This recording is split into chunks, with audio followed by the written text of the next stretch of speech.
Chers amis, eh bien, bonsoir. Toujours bien aussi d'échanger comme ça c'est édifiant pour nous. Chers amis, bonsoir, bonjour, je ne sais pas quand vous regardez cette émission, à toutes et à tous. On est très heureux d'être avec vous, une fois de plus dans une émission. On s'y retrouve, on est dans la saison 4, dans la dernière ligne droite, on parle de beaucoup de choses dans ces émissions-là. Et puis aujourd'hui, on va parler d'un sujet qui nous correspond, en tout cas à la plupart des gens, peut-être pas tous ici, et je sens déjà que je vais avoir un retour de tous les célibataires qui de temps en temps m'écrivent. On ne vous oublie pas, on a fait des émissions sur le célibat, mais aujourd'hui on va faire une émission sur le couple, vivre un couple harmonieux. N'est-ce pas magnifique quand même? On est bien entouré avec Johanna qui est là. Ça va, Joy? Ça va bien, merci. Voilà, Claude Gréder. Ça va, Claude? Il avait préparé. Ça va bien. Préparé. De l'instinct. Oh là là. Ça va, Claude? Oui, ça va bien. Bon. Je te remercie. Et Claude Écoué? On finit par moi, toujours. C'est Oh dommage. là là. Ouais, ça commence Voilà. bien. Avons-nous une coquille de chefs-d'œuvre femme à la sur fin. cette tête? Je suis content d'être là. Ah bah voilà, écoute. continuons. Et On toi est ravis.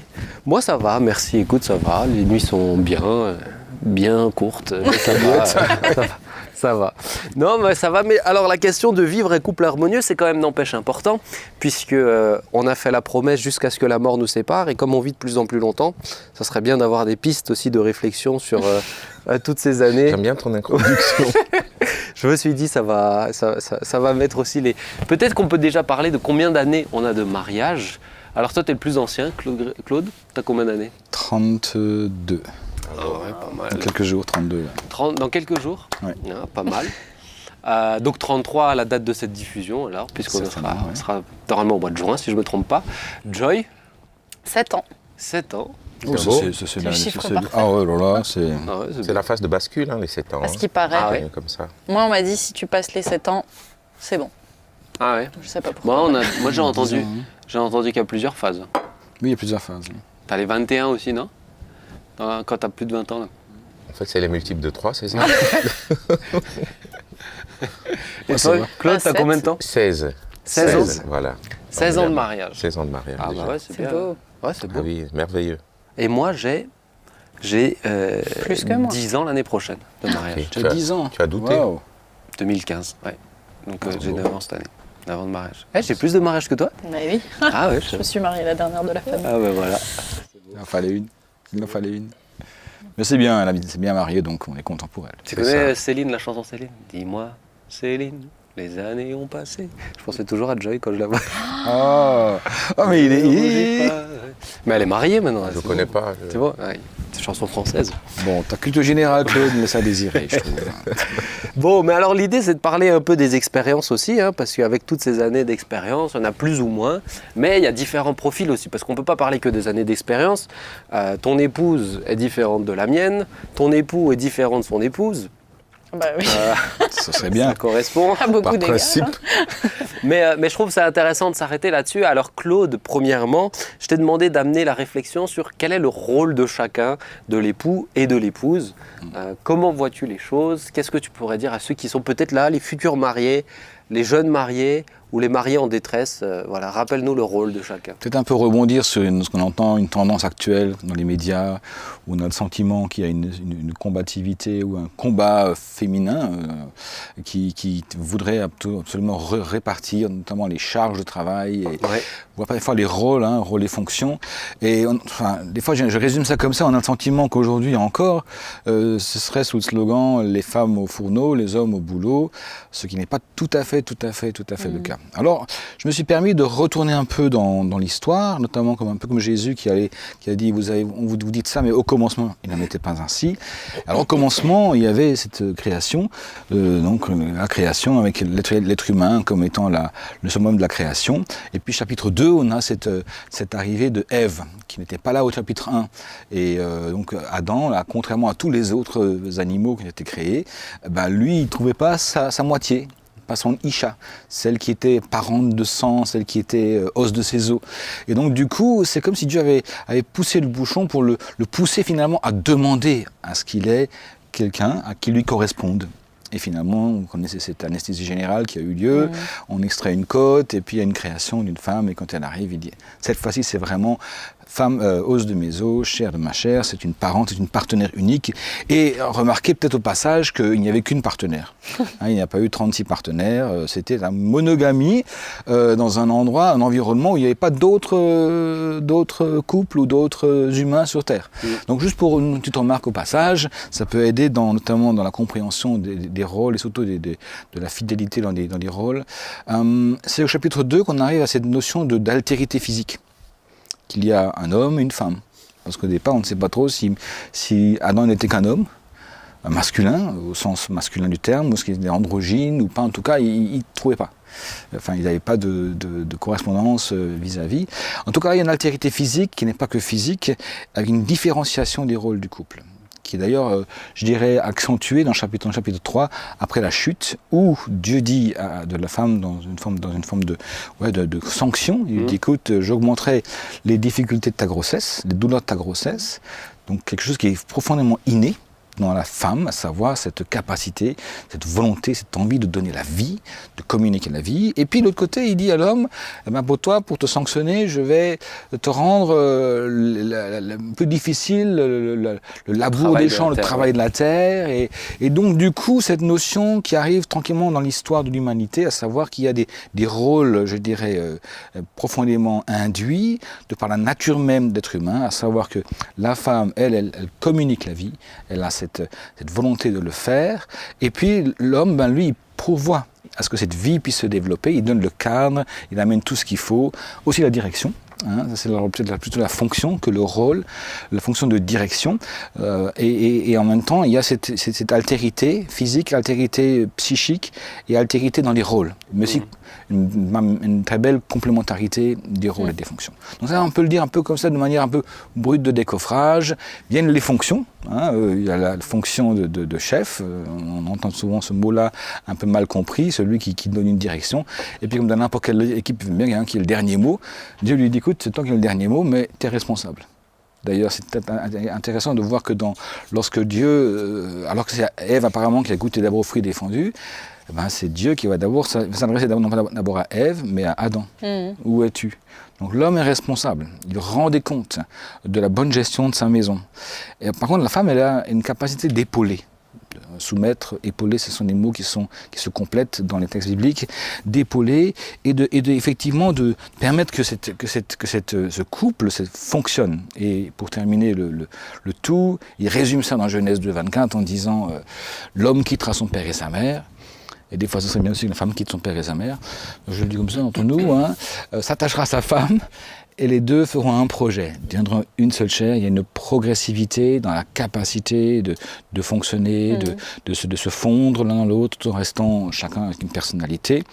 Alors, femme au boulot, femme au fourneau, homme au boulot, ce qui voudrait dire homme macho et les femmes, ce seraient les pauvres airs qui doivent subir des vilains messieurs. Je pense qu'on en est loin, parce qu'il y a aussi dans la Bible des choses un peu bizarres qui arrivent. Vous avez un Jacob. Jacob, lui, il est tout sauf au boulot.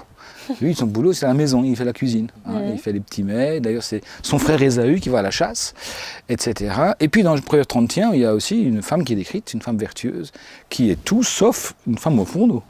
C'est une dirigeante, c'est une femme de tête.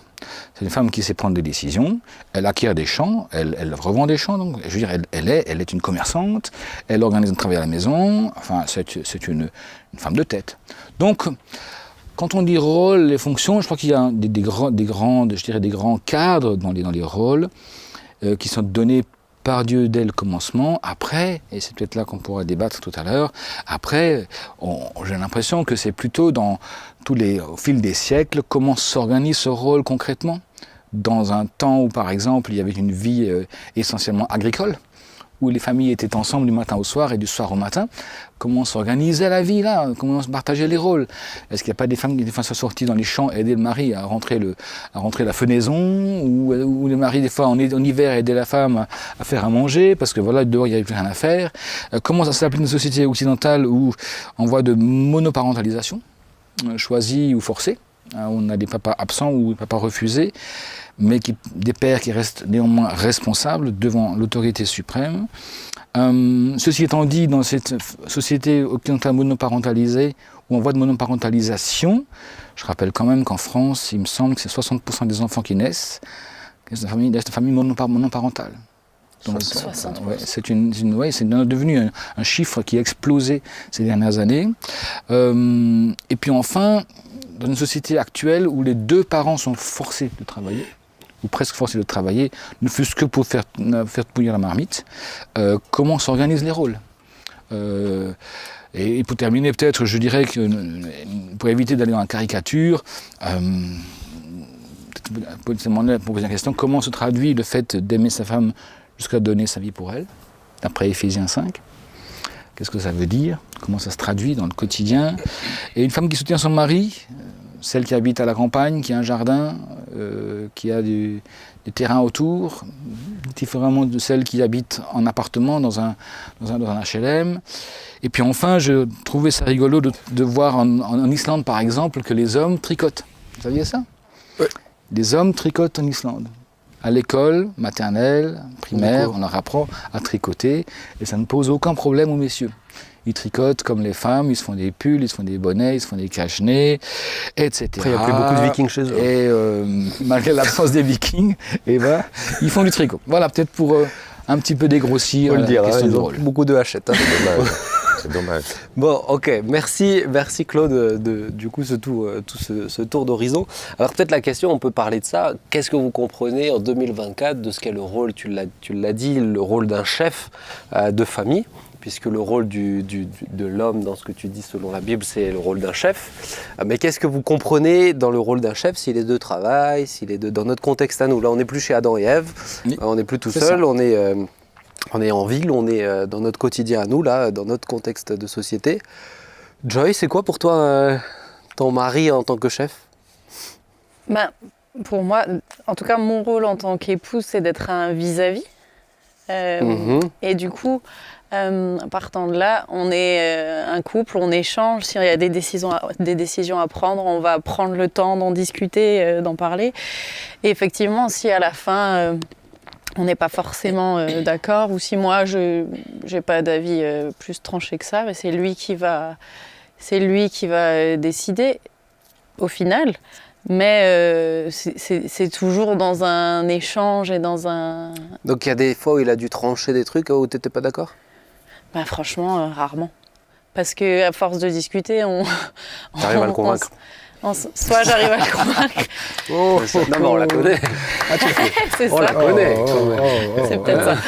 Non. Et puis lui, quand il a une idée en tête... Mais parce qu'aujourd'hui, il faut quand même le dire. Moi, l'impression que j'ai, c'est que il y a toujours l'effet balance. Il y a ceux qui exagèrent dans le rôle de chef où ils se prennent pour des dictateurs. Oui. Mais t'as les hommes qui n'osent plus en fait être des chefs. Ils ont peur de se faire gronder, hein, je vais le dire comme ça. Mais ils n'osent plus être des chefs. Ils n'osent plus prendre des décisions. Ils manquent de courage, ils manquent d'initiative, ils manquent de projection. Est-ce que tout le temps, dans l'idéal, le consensus, etc., c'est juste, c'est important? Est-ce que tout doit tout le temps se faire dedans? Je crois que c'est pas toujours possible. Oui, c'est pas toujours possible. Je crois que des fois, il y a peut-être la différence, en tout cas, je parle en généralité, mais entre les hommes et les femmes, c'est que la femme a cette capacité naturelle d'empathie aussi, et donc de sensibilité. Elle a des émotions souvent beaucoup plus développées. Il y a toujours des exceptions partout, hein. Il y a des femmes robots et des hommes qui pleurent. Hein. Non, mais je caricature. dans les Mais, oui, Caricature. mais tu C'est comprends, pas c'est un pour robot, accélérer le propos, tu comprends bien. Oui. Si tout le temps il faut mettre de la nuance. dans Non, tout. on l'a compris. Merci. On a Et bien vous aussi. compris. Merci.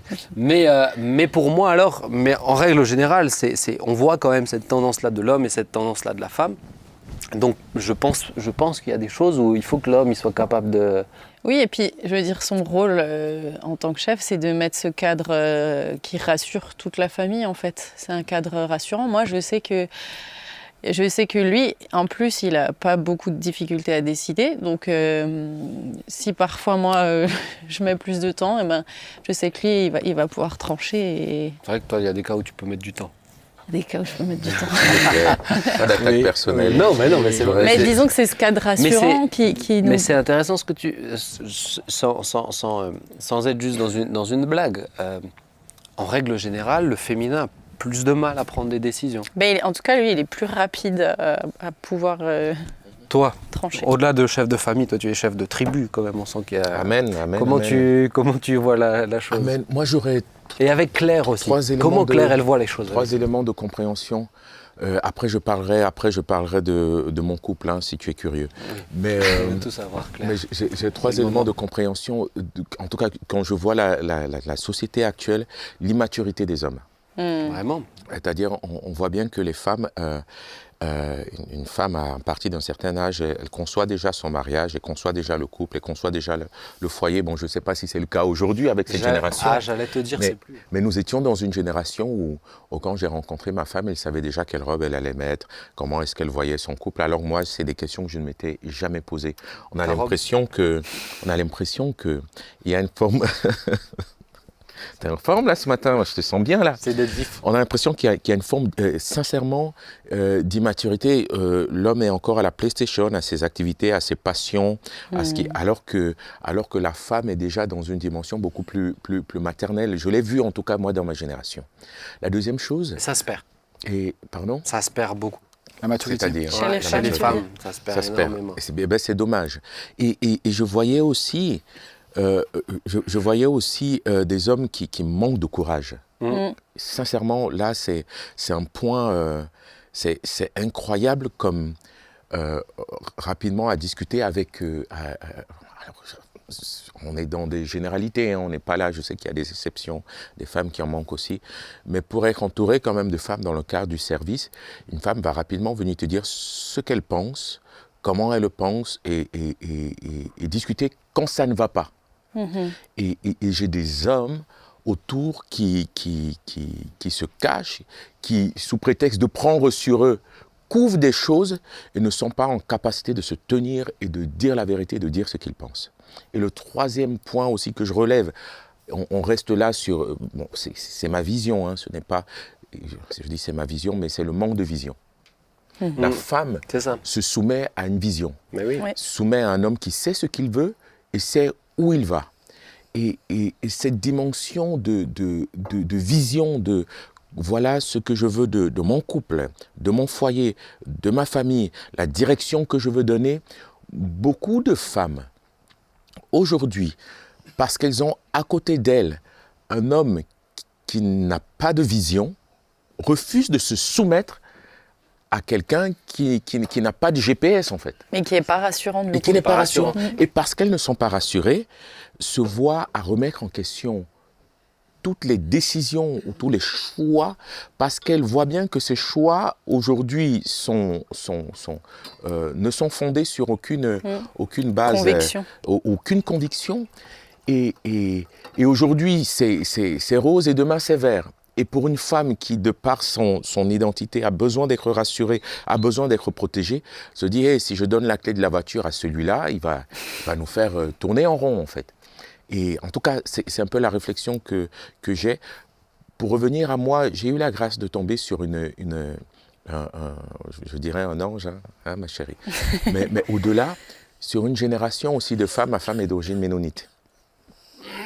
Ouais, ça aide. Et pour ceux qui connaissent la culture ménonite, Qui est très cadré. c'est une grâce, c'est une bénédiction. À quel égard? Pardon? À quel égard?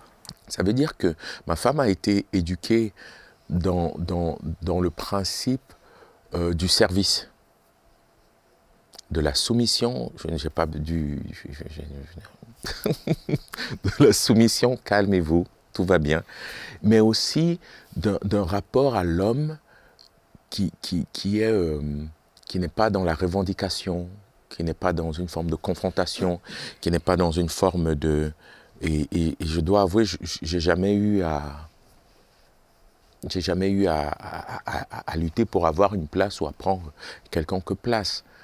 Et ça nous a permis, en tout cas, quand une femme qui vit dans cette dimension de soumission est aimée de son mari. Et une femme qui est aimée de son mari est soumise.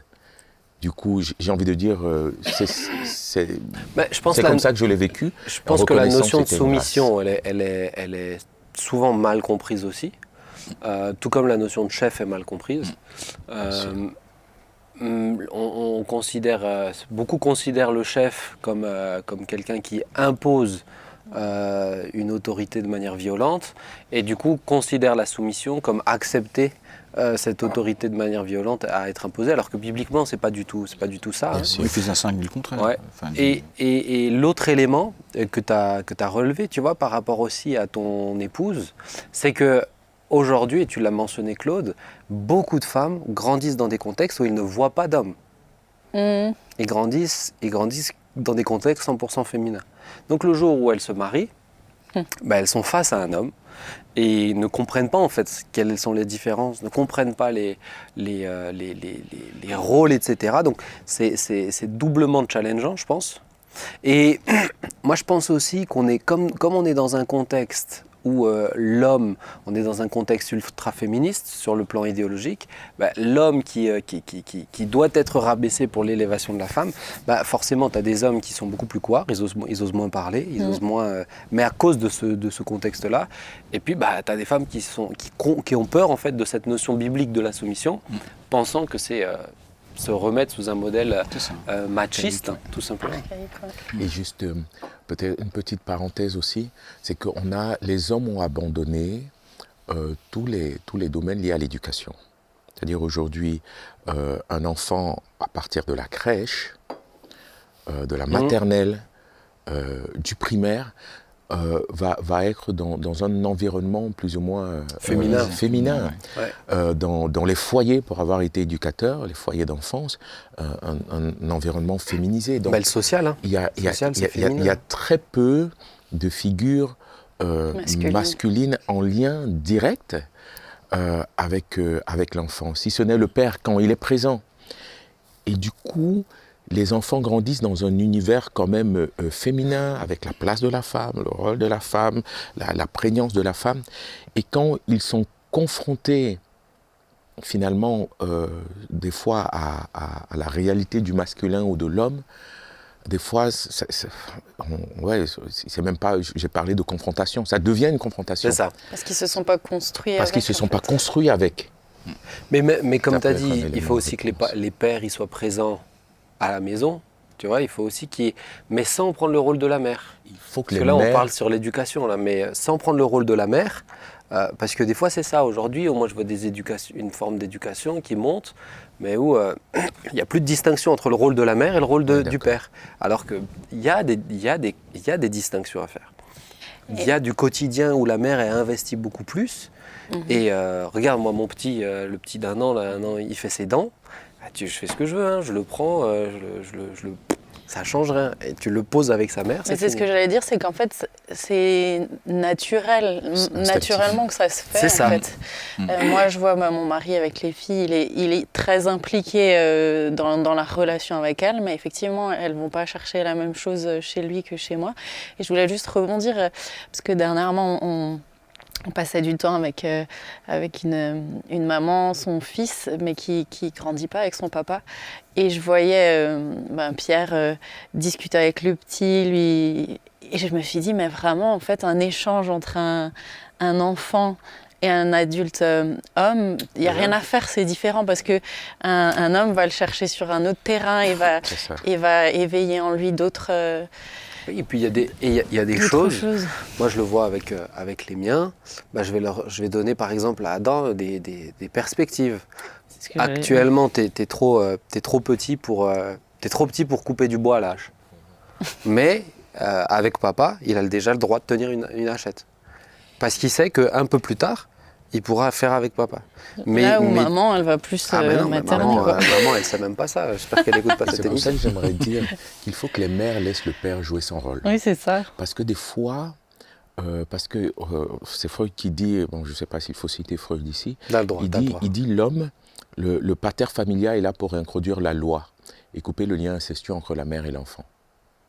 C'est-à-dire on vient couper un lien et réintroduire des valeurs qui ne sont pas de l'ordre juste de l'instinct ou du lien naturel et charnel. C'est pour ça qu'il parle de dimension incestueuse. Mais du coup, moi j'ai vu aussi des familles où la mère s'est attribuée parce que je le connais, l'éducation de l'enfant. C'est ça. Où le père n'avait pas mainmise, où il n'avait que dans le cadre dans lequel la mère l'avait réduit. C'est ça. Et je sais que des fois, moi j'aimerais pousser les pères à prendre leur rôle, pas simplement le rôle qui leur est attribué, mais à venir là aussi, il y a une nécessité à venir dire, parler, occuper une place et prendre leur rôle. C'est juste, mais tu fais ce que tu veux quand tu as... C'est en ça où pour moi c'est vraiment un couple harmonieux, ça commence forcément avec le Seigneur, parce que Amen. être capable de le vivre sans le Seigneur, c'est extrêmement compliqué, parce que ça veut dire que l'un doit accepter de prendre un rôle de chef qui demande d'assumer, là où aujourd'hui on ne veut plus assumer, et de l'autre côté, pour pouvoir prendre ce rôle-là, il faut que l'autre accepte la dimension de soumission. Donc tu ne peux pas venir, un homme où il n'a pas une femme qui se soumet et qui veut venir prendre ce rôle-là, forcément tu frôles des zones pas forcément de violence physique, mais de prendre les choses de manière violente. Et ça, c'est pas possible. Non. Tu ne peux pas le faire parce que ça crée des tensions et ça casse les choses, en fait.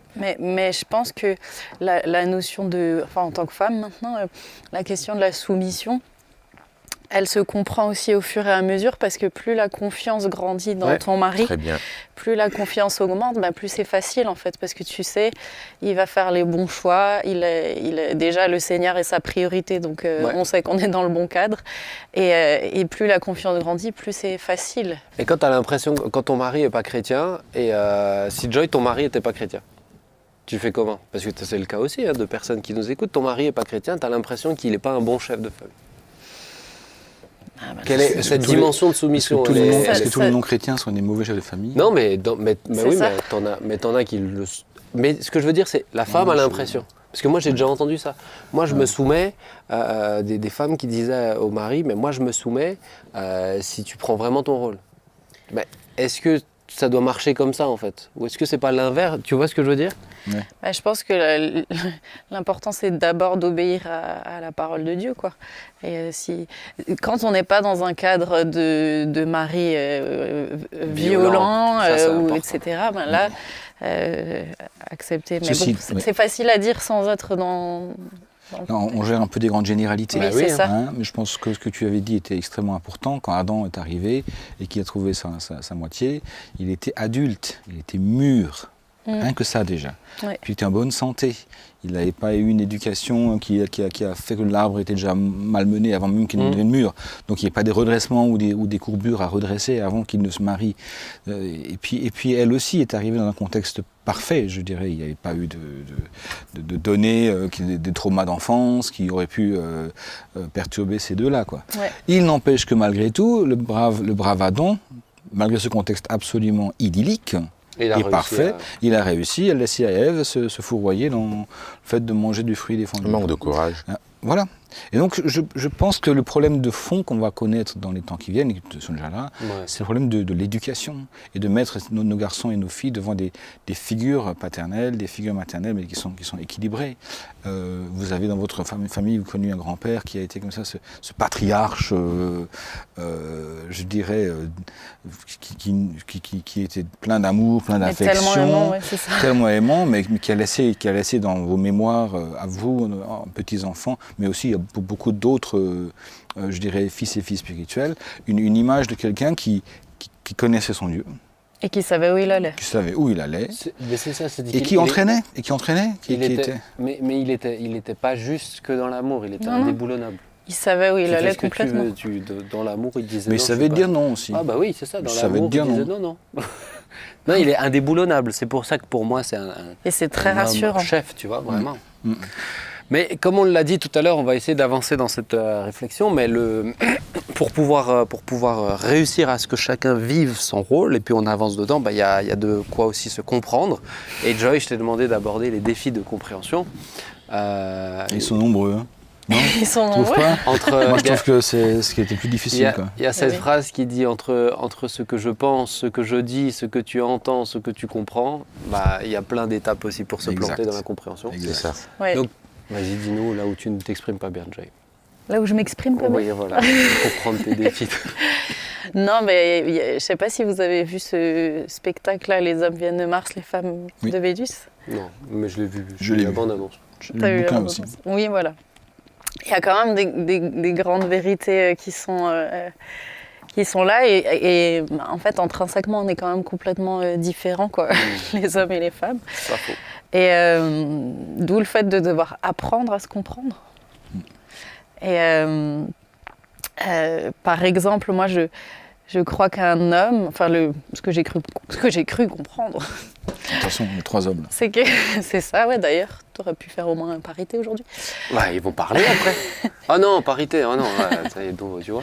Les revendications, ça Ouais. commence. Non, là, là. Non, ben, je crois qu'un homme, par exemple, il va beaucoup plus, quand il y a un problème qui est là, ou si j'exprime un questionnement, l'autre va être beaucoup plus, mon mari va être beaucoup plus dans le fait de me trouver des réponses, en fait, ou des solutions. Là où moi, je vais avoir besoin juste déjà de me sentir écoutée, vraiment écoutée, C'est ça. et besoin de pouvoir en parler pour juste moi-même processer et voilà. Ouais. Et des fois de dire en fait j'ai pas besoin que tu me viennes avec des solutions toutes faites, j'ai juste besoin que tu m'écoutes. Et je pense que si l'autre en face comprend pas, ben, on peut vite être sur des Planètes différentes. planètes complètement différentes. Ouais. C'est le seul défi de compréhension que tu as trouvé ou Non, alors attendez. on verrait quelques autres si jamais. Bah moi non, honnêtement c'est vrai que Mais j'ai ils se réfléchi. comprennent, tu comprends, ils n'ont pas de problème. Ouais, Benjamin, c'est là le problème. Non, faut C'est- dire il y a qu'ils pas ont de eu problème. du temps pour se comprendre. Mais, Bah, c'est ça, on a pris le temps. Donc, Tu as pris le temps, oui. j'ai pris le temps. Non, bon après je sais que lui il me dit souvent que je suis compliquée alors que j'ai l'impression d'être simple Oui. dans ma tête. Mais c'est toujours ce que l'autre fait, c'est juste ce que comprendre l'autre. Hein. Ouais, c'est ça. marrant. C'est ça. Hein. Mais Il te l'explique, il te dit pourquoi tu es compliqué ou il te... bah oui, mais par exemple dans des prises de décision, tu vois, moi je sais que c'est ce que je disais tout à l'heure. Moi, j'ai besoin de réfléchir, d'avoir vraiment le sentiment qu'on en a parlé, que j'ai pu aller au bout de mes réflexions avant de prendre la décision. Là où lui, parfois, il a l'impression que bah, c'est bon. En fait, on a décidé. Ou moi, je vais revenir vers lui et je vais lui dire, bon, bah, du coup, on fait quoi ? Bah, je croyais que c'était bon, on en a parlé, quoi, tu vois. Donc, Parce que, par exemple, tu vois, dans ça, moi j'ai un exemple. Si vous avez des exemples, là, on parlait du rôle, etc. tout à l'heure. Moi, dans un souci de communication, quand j'ai des décisions, quand il y a des décisions qu'on doit prendre qui concernent le foyer, forcément, j'implique Sylvia dedans. Mais il y a des choses où il y a des éléments où nous, on a fait notre répartition, je dirais, de la gestion du foyer, où je sais qu'elle ne maîtrise pas la chose, parce qu'elle veut pas, elle me l'a délégué, etc. Enfin, elle me l'a délégué, on est d'accord que je le prenne en charge plutôt. Et dernièrement, je partais pour prendre une décision. Comment moi j'ai voulu faire les choses, parce que je la connais aussi, c'est de lui présenter les choses, je lui ai expliqué les choses. Et j'avais anticipé tout de suite sa réaction, qui était la bonne selon mes estimations, où elle n'était pas tout à fait à l'aise, d'accord, etc. Et donc, j'ai vraiment pris bien le temps d'expliquer. Maintenant, par exemple, sur ces décisions où elles sont de ma responsabilité, je lui dis, écoute chérie, la décision, je vais la prendre. La décision, je vais faire ce que je t'ai dit qu'on va faire.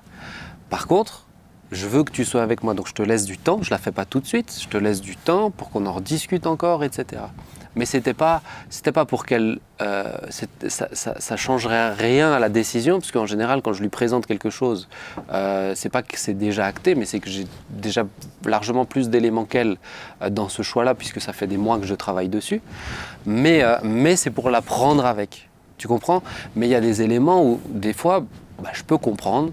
La frustration par exemple d'un Pierre ou d'un autre, où nous on a envie que ça aille vite parce qu'on voit pas les petites pierres sur le chemin, oui. Tu vois. Donc c'est d'accepter en tant qu'homme, de dire ça prend plus de temps.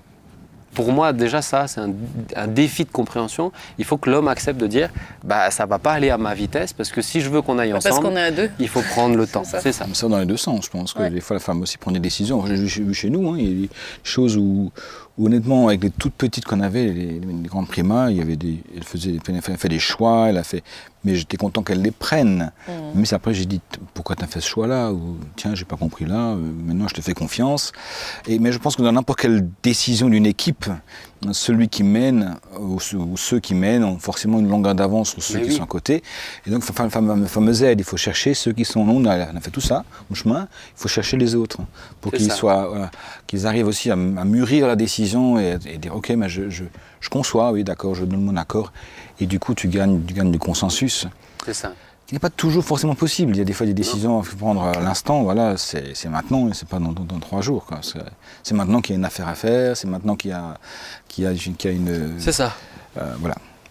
Bah, est-ce que dans vos couples, il y a peut-être des fois, il y a eu des difficultés? Tiens, Claude, moi ça m'intéresse parce qu'elle a l'air tellement simple, Claire. Il y a des. Bah, c'est vrai. Claire, oui, mais oui, elle est claire. Oh là là. Est-ce qu'il y a eu des difficultés, mais plus de ton côté? Tu t'es débranché?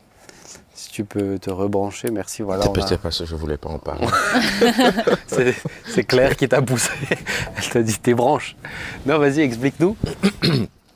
Alors, moi, je pense que dans un couple, ça prend du temps pour se connaître, pour connaître les difficultés de compréhension, sont les difficultés, parce qu'on ne connaît pas le fonctionnement de l'autre. On parlait, quand on parle même des langages d'amour, on ne sait pas quels sont les langages d'amour par lesquels il peut recevoir, quelles sont les clés, quelle est aussi sa manière de penser? Est-ce qu'elle est binaire? Est-ce qu'elle est linéaire? Quelle est la complexité de sa manière de penser? Quel est son regard au monde? Et souvent, ça prend du temps dans un couple de comprendre l'autre, en fait. Comprendre pourquoi, quand je fais ça, qu'est-ce que ça la renvoie? En quoi ça résonne en elle? Et je pense que ces difficultés de compréhension sont liées au fait déjà qu'on veut s'entendre sur un sujet, mais on n'est même pas sûr encore qu'on soit raccord, oui, qu'on se comprenne. On n'a pas le même regard sur le sujet, parce que je ne sais pas, ce vers résonne différemment chez moi que chez toi. Nous sommes un couple mixte. Je viens d'Afrique, né en Afrique. Je suis arrivé ici à mon adolescence, donc déjà quand même un bagage. Claire, née à Leymen, ménonite, c'est la rencontre de 2 mondes, c'est la rencontre de 2 cultures, c'est la rencontre de 2 caractères et de 2 univers. Mais qu'est-ce qui fait qu'on puisse se comprendre? Alors, oui, si je restais sur juste la dimension amour de Dieu, elle est essentielle. L'amour de Dieu, la crainte de Dieu, mais il y a aussi, et ça ce sera quelque chose qui nous a sauvés, c'est parce que Dieu doit t'ouvrir les yeux afin que tu connaisses qui est-ce qu'il t'a donné. Et hop là, nous avons ça, pas bien marre là. C'est-à-dire il aime bien Claire aujourd'hui connaît Claude Ekoué mieux que personne, mais pas parce que je le lui ai dit, parce qu'il y a des choses de moi que je découvre sur le chemin, en cours de route. Mais parce qu'elle a réellement reçu un mot d'emploi du Créateur de qui est ce bonhomme. Alors elle le lit au fur et à mesure, elle le dit, mais c'est rassurant, c'est tellement rassurant. Et moi aussi, parce que moi je ne connais pas le ménonisme. Je ne connais pas forcément, quand j'épouse Claire, la culture Nussbaumer, parce que chaque famille a aussi sa culture familiale, a aussi son identité familiale, a aussi son tabou familial, a aussi... et j'ai envie de dire, chaque fois que je le découvre, ou bien tu tombes de nu et tu t'offusques parce que c'est complètement souvent à l'opposé de finalement ta famille, ouais, et de ta culture familiale et de ton éducation, ou bien il y a quelque chose, je pense, que Dieu fait avant, au préalable. C'est ce terme que je... Merci Claude. Tu m'aurais pas aidé. Hein. Ah non. Mais au préalable, parce que je vois comment elle arrive à me lire et que je ne lui ai même pas dit en fait. Ouais. Comment et je vois comment j'arrive à la lire, mais de manière instinctive, naturelle. Souvent c'est l'expérience.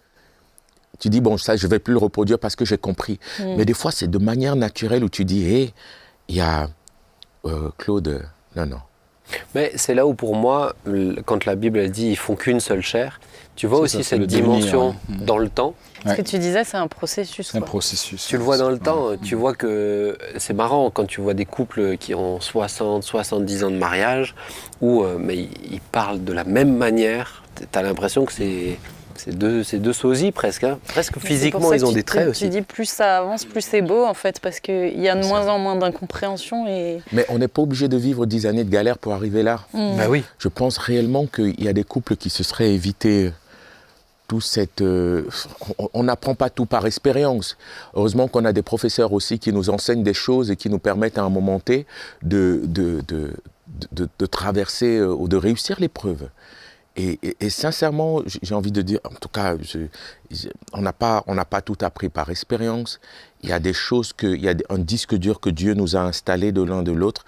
Et c'est la grâce, alors je vais revenir dessus parce que je sais que, vous savez que j'aime bien... certains ne le pensent pas, certains ne le croient pas. Moi, je crois en la destinée, même dans le couple. Je pense qu'il y a une destinée dans le couple parce qu'il n'y a pas... Et je ne peux parler que de ma position. Il n'y a pas,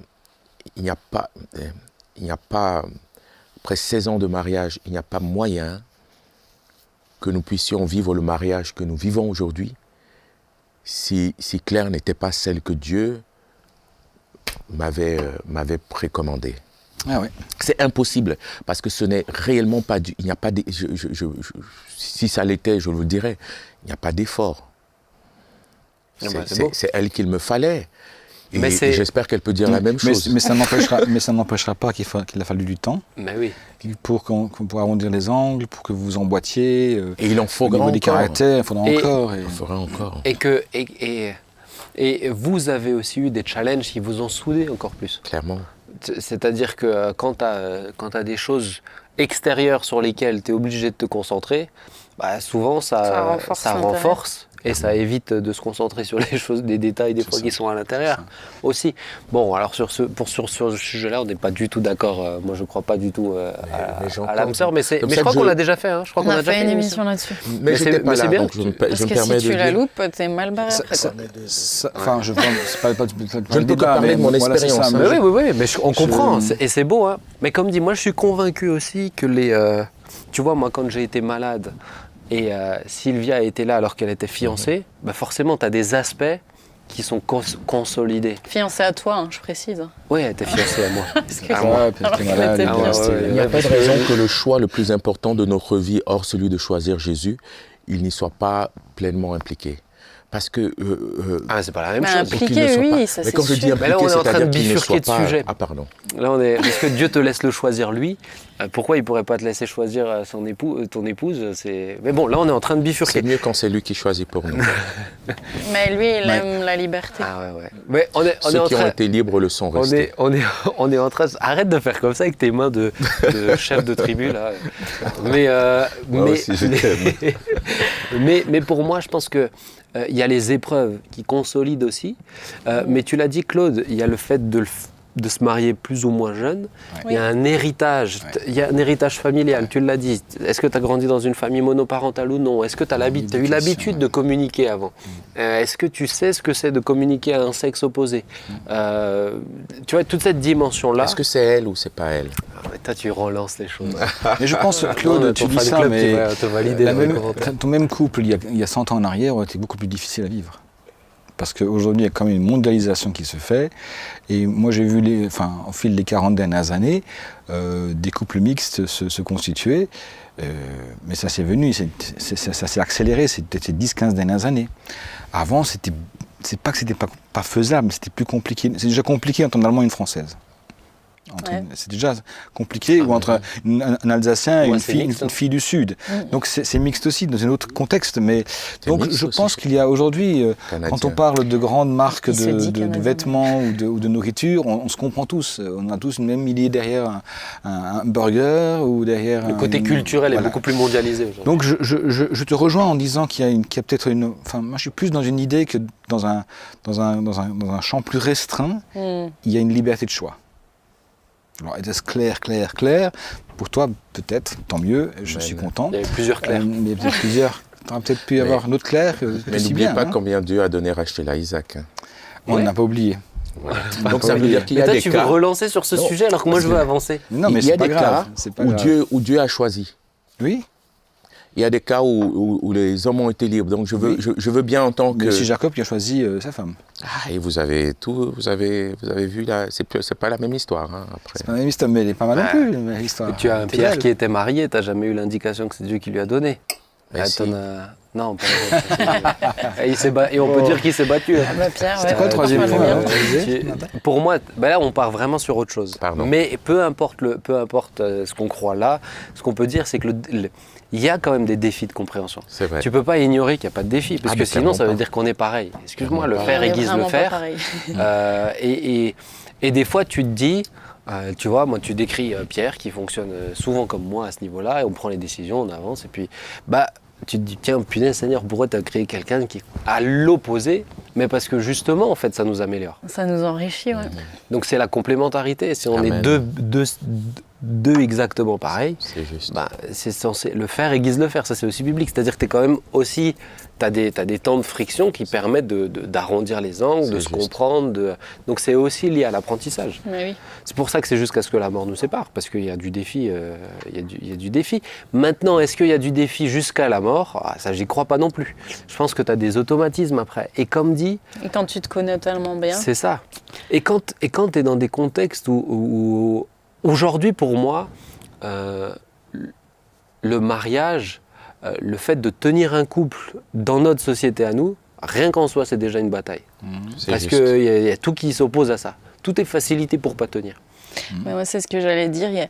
J'entends des fois des jeunes couples enfin, on n'est pas un très vieux couple, mais qui se découragent quand c'est difficile, etc. Et qui sont presque prêts à arrêter pour recommencer autre chose, pensant que ce sera plus facile avec quelqu'un d'autre.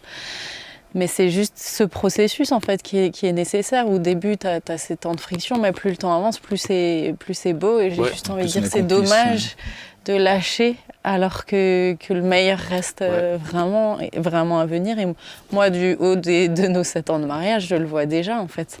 Parce que plus tu te connais, plus tu te comprends et plus tu as une identité familiale aussi qui s'installe. Et ça, c'est beau, c'est tellement beau de voir cette identité familiale s'installer. Donc juste envie, moi, d'encourager ceux qui galèrent, les jeunes couples, c'est normal. Déjà, ça peut être normal d'avoir des incompréhensions. Mais plus tu avances, plus c'est beau. Quoi. Il y a des incompréhensions qui sont essentielles, où là, il faut vraiment qu'on s'accorde. Et il y a, j'ai envie de dire, des frictions qui sont quotidiennes. Oui. C'est-à-dire des choses qui sont de l'ordre et la baguette et nanana, le petit-déj, le repas. Je veux dire, qui sont... Et ça, j'ai envie de dire, on le vit tous les jours. Il ne s'agit pas de dire que tout est... Tu me rassures, tu as été humain quand même. Non, il nous a dépeint. Non, mais moi, j'avais aussi noté ça. Des prises de tête parfois inutiles où quand même, tu apprends à lâcher prise. Moi, il y a des choses où je sais Claude, maintenant... vous en vivez avec Claire? Pardon, ben oui. Enfin, il dépeint le... je ne voulais pas vous frustrer, les bien-aimés. Non, mais tu j'espère vous avoir rassuré. Un couple angélique. Quand on s'entend sur l'essentiel. Oui. Ben oui. Quand on s'entend sur l'essentiel. Par exemple, avec mon épouse, en 16 ans, on n'a jamais eu une dispute sur l'argent. Par exemple. Parce qu'on a un rapport à l'argent, mais vraiment... c'est juste incroyable. Mais il y a des couples pour lesquels le rapport à l'argent est réellement une source de tension quotidienne. On n'a jamais, par exemple, de soucis sur l'éducation de nos enfants. Vous voyez ce que je veux dire? Il y a des choses essentielles. C'est vrai. Mais quand c'est le socle commun. Mais ça t'enlève 2/3 de... Vous voyez, j'ai pas de cheveux blancs. Bon, j'en ai quelques-uns, mais... Mais quand, par exemple, le rapport à l'argent ou le rapport à la foi ou le rapport à par exemple, l'hospitalité, de recevoir... Quand vous êtes dans un socle commun, mais ça vous rassure, c'est tellement rassurant. Après, le reste, il y a des choses... Mais je te dirais, s'il n'y est pas, il faut se battre pour que vraiment ça soit clair et qu'on ait le même... Quand même il y serait, et dans la foi, faut-il qu'il y reste. Ouais. C'est ça. Qu'il reste vibrant. Je m'explique.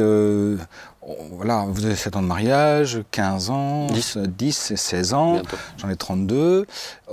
Dans les décennies qui passent, il peut y avoir des variations. aucun de nous ne sait exactement comment l'autre va évoluer. D'ailleurs, je parle même comment on évolue.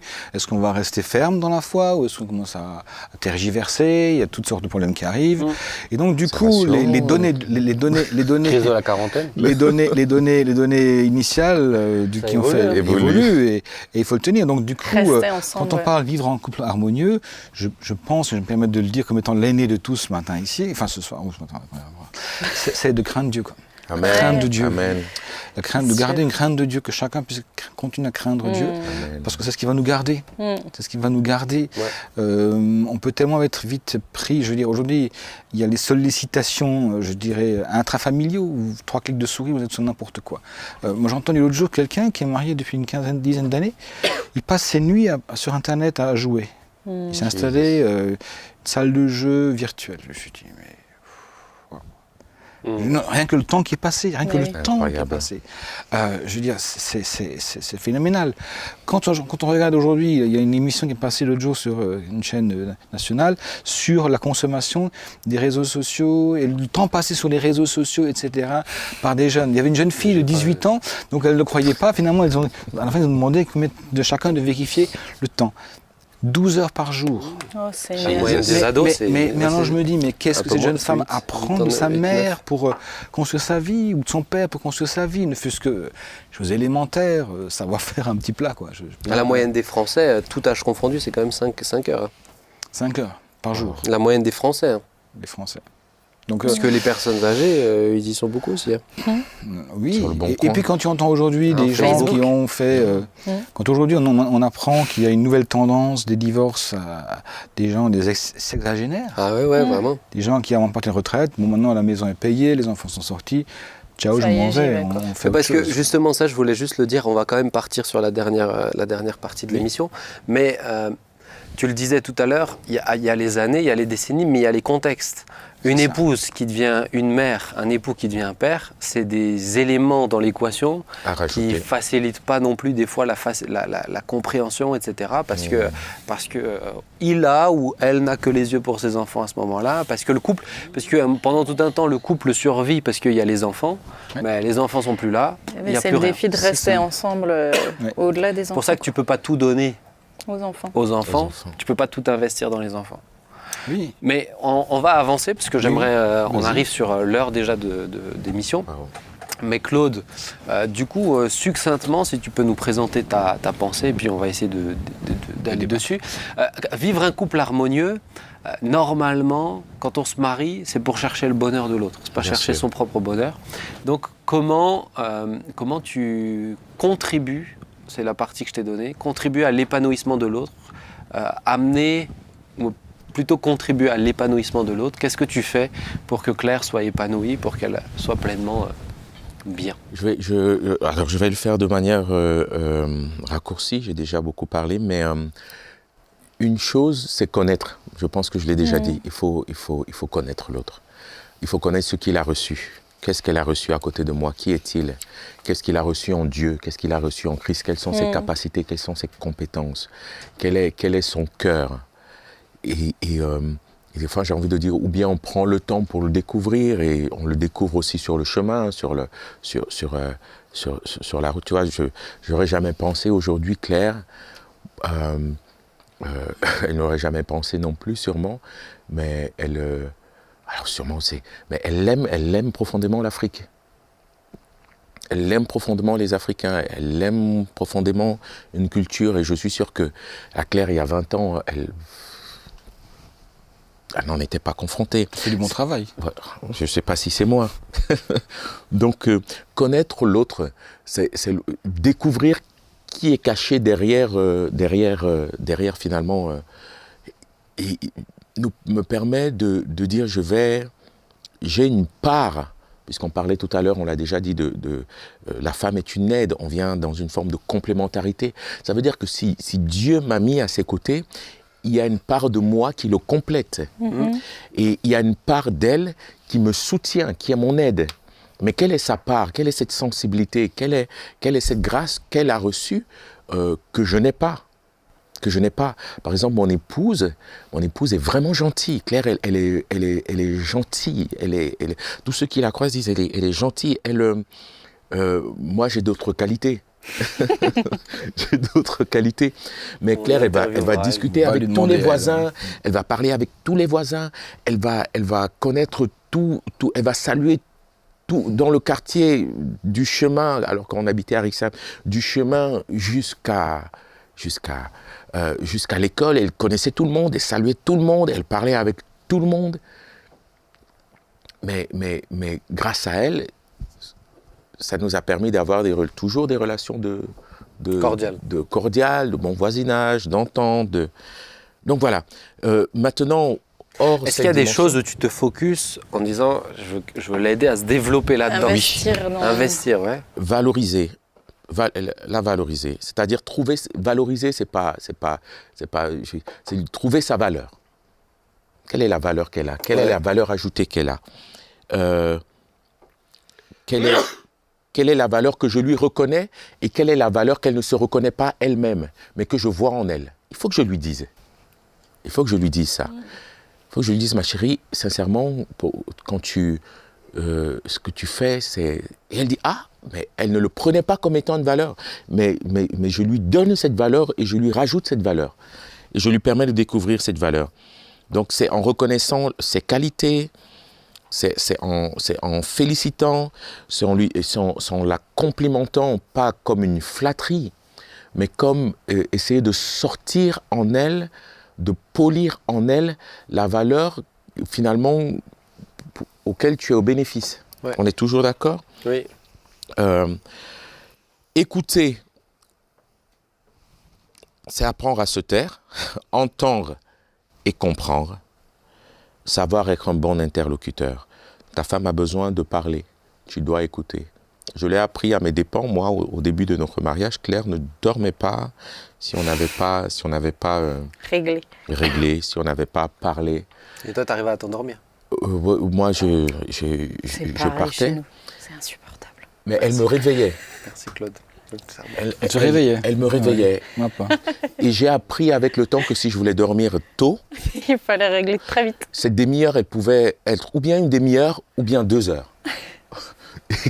Tant qu'à choisir, cette demi-heure, j'ai appris à y mettre tout mon cœur. Voilà. D'accord. Voilà. Donc, apprendre à se taire, à entendre et à comprendre, respecter l'autre. Le respect, on a parlé de beaucoup de choses d'amour, mais l'autre a besoin d'être respecté à travers nos paroles et nos actes. La valeur passe par le respect. Je dois respecter ta sensibilité. C'est-à-dire, non. Parce que nier ta sensibilité, nier ce que tu ressens, et souvent c'est ce qu'on fait les hommes, parce que finalement, comme on veut trouver la solution, on passe à côté de finalement l'essence de... Elle veut... Pour moi, c'est compliqué en fait. Mais ma chérie, c'est rien ce que tu... Non, c'est pas rien. Je veux respecter cette sensibilité. Et sincèrement, je trouve que tu as beaucoup de féminin quand tu parles. On n'est pas bon. Il a bien compris. À travers nos paroles et nos actes, je dois comprendre le sentiment, je dois accueillir ce sentiment. Des fois, on oppose, face à un sentiment, on répond par un sentiment. On ne raisonne pas un sentiment, on l'accueille.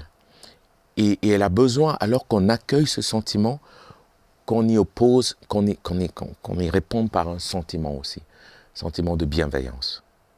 Et des fois, face à un sentiment, on répond par la raison et par une solution. Mais non, celui qui a peur a besoin d'être rassuré. Il n'a pas besoin qu'on lui dise « Ah, t'as peur, tu ne devrais pas avoir peur. » Non. Comprenez un peu le... Ouais. Quand tu discutes avec Claire, vous parlez longtemps comme ça ou... Pardon? Non, mais c'est pas... Ce que je fais là... Une demi-heure minimum par jour, tu vois. Je dois encore l'appliquer. Je suis pas... Tu m'as dit de trouver des réponses, donc j'essaye de... Non, mais je te dis succinctement, mais... Pardon. Et j'ai bientôt fini. Mais ça, c'est un côté féminin que tu as. Tu prends du temps pour faire des développements, etc. Mais moi, j'aime beaucoup écouter. En lui accordant sa liberté et son libre choix. Tu es libre, tu es libre. Fais-le, vas-y. Les femmes ont besoin d'être développées dans leur capacité à choisir, sinon elles vont manquer de confiance en elles. Et je dois pouvoir lui dire, mais fais-le, vas-y, essaye.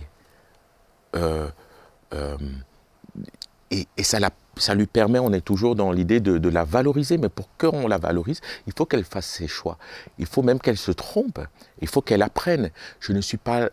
Elle va apprendre aussi par ses erreurs. Je ne peux pas l'empêcher d'en faire, je ne dois même pas l'empêcher d'en faire. Ça fait partie de sa construction. Vous êtes toujours d'accord avec moi? Oui. Et le dernier, excusez-moi du peu, c'est la considérer en lui manifestant affection et amour. La considérer, je te considère, nos femmes ont un réservoir affectif qu'on a besoin de remplir Quotidiennement. tous les jours. Et ce réservoir-là, si tu l'as rempli hier, elle te le demandera aujourd'hui. Et ce n'est pas celui d'hier, c'est celui d'aujourd'hui. Et quoi que tu aies pu faire hier, même si tu as passé du temps, aujourd'hui, si tu ne le fais pas, elle te le reprochera. Mais toi de dire, mais regarde, hier, on a passé du temps ensemble, on est allé se balader. Mais non, elle te le demande pour aujourd'hui, une considération aujourd'hui, l'affection du jour, le pain du jour, et en lui accordant du temps et de l'énergie. Et tout ça, elle te l'a dit? Pardon? Tout ça, elle te l'a dit, voilà, il faut que tu me donnes 30 minutes par-ci. Ah non, c'est pas 30 minutes. 30 minutes, c'était une caricature. Mais mais vous faites compris aujourd'hui. Vous, c'est combien de temps tous les jours? J'ai entendu ça, j'ai entendu une légende. Nous, quand on couche les enfants, on a toujours ce temps tisane où on partage. Parce que tu vois, c'est beau, hein, et je m'en réjouis pour vous deux. Mais je ne suis pas en train de te décrire mon couple, là. Je suis en train de répondre à une question qui m'a été posée. Nous sommes en cheminement. Parce que tout le monde ne parle pas comme ça. Hein. Il y a des gens qui ne parlent pas. Et qui, tout à coup, quand ça sert, tu ne sais même pas pourquoi ça sert. Pourquoi il y a des serrages qui se font, quoi. Quand on s'est mariés, on n'a pas de télé, en fait. Et il y a des gens autour de nous qui disaient, mais du coup, vous faites quoi le soir? En fait, on discute.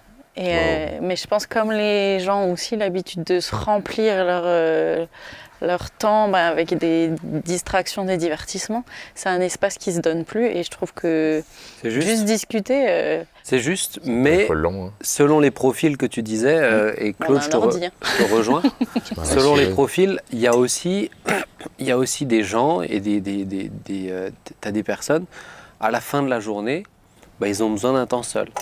Par exemple, trouver du temps comme ça, c'est pas facile parce qu'ils voient des gens toute la journée et à la fin, ils ont besoin de trouver un temps seul. Et c'est de réussir malgré la fatigue, malgré les enfants, malgré... Et tu peux aussi avoir tu l'avais évoqué avant, le langage de l'amour. Moi, je sais que Caroline, alors elle parle, hein, mais elle aime t'écouter aussi, c'est juste. Mais pour elle, ce qui va parler beaucoup plus à son cœur, c'est les diamants. C'est tout ce que je fais pour elle dans le quotidien. Les services rendus. Alors là, et si j'en fais, on peut enfin causer. C'est une espèce de préalable avant la causerie, tu vois. Donc, c'est la double peine. On a appris ça. On a appris ça des fois à la dure parce que voilà, j'étais pas du tout là-dedans. Moi, j'ai grandi. Je pense quand même qu'il y a aussi des époques, des générations et puis des constructions. Moi, j'étais construit à l'école privée, seul, silence. Voilà. Mais je trouve que de se rappeler, tu vois, que dans le couple, tu dois chercher, tu complètes l'autre et tu dois contribuer au développement de l'autre. Parce que souvent, en fait, on a quand même toujours la tendance humaine égocentrée à dire ça doit correspondre d'abord à moi et après je donne. Mais où le couple, on a décidé de faire le pari inverse. Normalement, à moins qu'on l'oublie de temps en temps, c'est d'abord on cherche l'épanouissement de l'autre et alors on sait que l'autre aussi nous donnera s'il respecte aussi sa part. Et je pense que une des bases, c'est aussi de dire connaître l'autre, et l'accepter en fait, et se dire je vais pas moi chercher à le changer. Parce que beaucoup cherchent à changer l'autre. Je sais que dans la préparation au mariage, c'est une des premières choses en tout cas qu'il nous avait dit. Si tu te maries avec lui, ça veut dire que tu le connais, tu sais ses qualités, ses défauts. Est-ce que tu te projettes de vivre avec lui tel qu'il est toute ta vie? Il ne faut pas que tu te dises il va changer en cours de route. C'est ça. Parce que si tu cherches à le changer, on ne va pas être sur le bon combat. Et l'aider à quitter aussi. Tu parlais de quitter tout à l'heure. Je pense qu'on est les mieux parce qu'on est des vis-à-vis, tu es la meilleure personne capable de dire, mais voilà dans quoi Sylvia se trouve. Et mon rôle, c'est de l'aider à quitter pour qu'on devienne. Quitter, s'attacher, devenir. Pour devenir, c'est ça. Quitter, s'attacher, devenir. Mais tu vois, par exemple, moi, quelque chose que j'ai appris vite les premières années. Nous, les premières années, ça a été vraiment difficile. Mais on vient en plus, c'était pas sa langue natale, le français. Moi, donc on parle pas la même langue à la base. C'est pas du tout la même culture. Parce que, son contexte à elle était très différent du mien. Moi, je sortais d'une maladie qui était quand même assez prenante. Bref, pas mal de choses. On s'est mariés jeunes. Je trouve que l'avantage de se marier jeune, je ne le conseille pas à tout le monde, mais l'avantage de se marier jeune, c'est que tu as plus de temps. Tu as plus de temps pour affûter les choses aussi. Et c'est pas parce que tu te maries jeune que c'est voué à l'échec. Même si tu rentres avec moins de maturité, quoique aujourd'hui, ça dépend même plus tellement de l'âge, de si tu as 30 ans ou 20, hein, parce que tu en as qui ont à 30 ans sont toujours pas matures. Mais dans notre contexte à nous, voilà, on a vraiment galéré au début. Mais tu vois, moi par exemple, j'ai appris, Sylvia, si j'ai identifié un truc, je vais pas essayer de la sortir de ça. Je vais dire, chérie, moi je vois ça. C'est ça. Maintenant je te le laisse. Je la connais, elle a un caractère slave quand même, tu vois, qui est convaincu aussi. Donc elle y va. Il fallait ça pour toi. Ah mais ouais, mais ça me correspond bien. Mais elle y va allègrement. Et après elle dit non, peut-être t'avais raison quand même. Et c'est bien parce que du coup, moi je suis plus frustré. Et je suis pas non plus, tu vois, à l'époque, tu étais jeune, un peu gamin, tu disais, je te l'avais dit, maintenant tu te débrouilles, tu vois. C'est pas la bonne chose à faire. Aujourd'hui, tu dis, oui, viens, on avance, voilà. C'est chouette. Mais c'est en se tapant des murs, l'un et l'autre séparément, et ensemble aussi, qu'on apprend à se connaître, qu'on apprend à se correspondre. Et c'est ce que je trouve beau, c'est quand tu acceptes. Pour moi, tant que tu n'acceptes pas l'autre, dans ses défauts, je dirais plutôt ses fragilités. Tu peux pas pleinement l'accepter dans ses qualités. Tu peux pas pleinement les voir. Parce que si tu es focalisé sur ce qui va pas. Et après, alors pour moi, je pense que ça c'est un point qui peut être un vrai défi, c'est l'accumulation d'années, où tu as l'impression des fois que tu as eu des choses qui sont construites sur des années, et tu dis, tu vois, tu peux faire un effort, non, ou tu fais un effort, tu vois, tu évolues, tu prends en compte les remarques, mais il suffit de dire un propos qui te ramène à derrière, sans même en être conscient, tu vois, tout à coup c'est « Ah ouais, mais tu penses ça de nouveau de moi, tu penses… » Et là, je pense que c'est vraiment le défi, de dire « Non, chérie, on avance tous les deux ensemble, on avance dans la confiance qu'on a l'un de l'autre, on avance dans la confiance qu'on a en Dieu aussi, parce qu'il faut le dire, plus tu avances, plus tu fais confiance à Dieu aussi, hein, c'est lié. Ton couple. Ah ben ouais. Et puis on se complète. Moi, c'est ce que je dis toujours à Sylvia. Je dis mon désir, c'est ton épanouissement. C'est beau. Vraiment, mon désir, c'est son épanouissement. Mais après, moi, je suis tout à fait conscient, par contre, que son épanouissement ne dépend pas à 100% de moi. Il y a ma part, mais il y a sa part, il y a la part de Dieu. Donc, mais mon désir, c'est qu'elle soit épanouie. Et je pense que chacun devrait chercher ça, mais on doit se le rappeler parce que des fois, on l'oublie, hein, dans le quotidien, c'est pas toujours facile. Hein. En tout cas, vous écoutez, alors je vous félicite parce que je trouve ça très beau d'avoir un point commun, vous trois, alors, outre la foi dans vos couples, les dieux, etc. Mais le fait que vous preniez le temps pour parler ensemble. Là, je suis impressionné. Je ne me mettrai pas dans ces catégories-là. Vous parlez, vous échangez. Non, tu disais avant la problématique des écrans qui sont là, qui prennent du temps, qui capitalisent, qui cavalent du temps, qui pourraient être mis à profit de la discussion, de l'échange, même s'il peut être des fois houleux ou en tout cas contradictoire. C'est beau. En tout cas, je pense que c'est un élément qui permet justement de désamorcer des bombes et de permettre de faire monter au fil du temps la possibilité à l'autre de dire vraiment ce qu'il pense. Parce que là aussi, il y a des discussions qui sont des fois des semblants de discussions, mais d'entendre ce que nous pense vraiment, d'avoir aller au fond des choses et puis de se dire, ok, j'ai compris, pour elle ou pour lui, il y a ce point précis dans mon attitude, dans mon fonctionnement, un truc simple chez nous, hein, comme ça, vous avez un élément, ce qui a pu des fois mettre des tensions, mais des tensions énormes, hein, c'est que par exemple, comme j'ai vécu longtemps seul, célibataire, j'ai pas d'horaire. Donc, je rentrais à peu près autour de 7 heures pour manger. Il pouvait être 8h moins le quart ou 7h moins le quart. Et donc, on a mis des années. Et alors, elle était du genre à ne rien dire. Mais le jour où elle me l'a dit, voilà, ça a chauffé. Juste, quand tu rentres plus tard, ça ne me dérange pas, mais dis-le-moi. Ouais, c'est ça. Ah ouais. Mais elle a mis longtemps à te le dire. Elle a mis des années à me le dire. Donc ça, c'est pas juste une fois où tu arrives en retard. C'est 1500 fois où tu es arrivé en retard. Et alors, Tu vois. La 1501e fois. Et du coup, c'est là où tout à coup, c'est pas aussi simple à résoudre. Et c'est peut-être un élément, c'est de dire de ne pas hésiter à parler assez tôt, parce que tu désamorces un truc qui aurait pu se passer 1500 fois. Si tu la règles au bout de 5 fois, c'est déjà plus simple quand même. Exact. J'avais aussi peut-être une intervention concernant Ananias et Saphira. C'est un couple qui ils se sont entendus, mais pour faire quelque chose de bizarre. Le mal, ouais. C'est-à-dire, c'est la dimension de dire l'unité dans le couple, le un. Alors quand il est pour le Seigneur, c'est merveilleux, quoi. Oui, c'est merveilleux.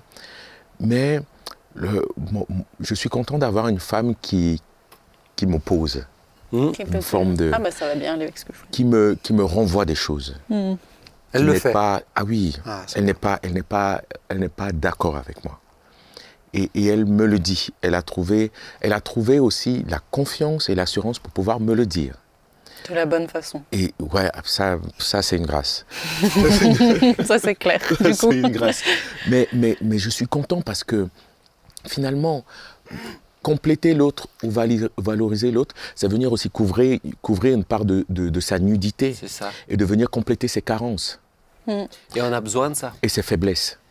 On en a besoin. C'est de venir y rajouter quelque chose. C'est pas forcément qu'il change, mais là où il est faible, on vient et on se positionne avec nous la force que Dieu nous a donnée. Et ça, c'est important, parce que l'unité d'un couple n'est pas forcément tout fonctionne et tout roule. C'est aussi non. Non. Mais je trouve c'est ce qui est. Je trouve que ça fait partie, c'est pas la partie la plus agréable, mais c'est extrêmement enrichissant parce que tu apprends à te connaître toi-même, tu vois, en laissant l'autre apporter ce regard. Moi, Sylvie, elle me le dit tout, et puis elle se prive pas. Moi, j'ai choisi quelqu'un qui a un très fort caractère et c'est vraiment ce que j'ai besoin, c'est ce qui me correspond bien. Mais je sais que si je veux avoir un avis honnête, sans passer par 4 chemins, elle sait, moi, les formes, etc. Juste, elle me dit, elle aura aucun scrupule. Le dimanche, je dis, alors chérie, qu'est-ce que tu as pensé de la prédication ? Si elle n'a pas aimé, elle me dit, j'ai rien compris à ce que tu as dit. Sans détour, sans... voilà.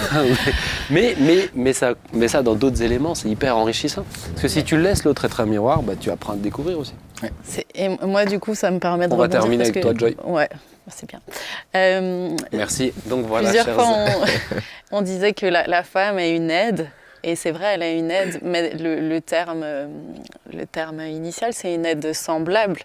Et un vis-à-vis... c'est côte à côte. Un vis-à-vis en face. Et c'est ça qui est intéressant, c'est de dire que c'est pas une aide en dessous. Et je pense que c'est ça que des fois les gens ne comprennent pas quand ils lisent la Bible.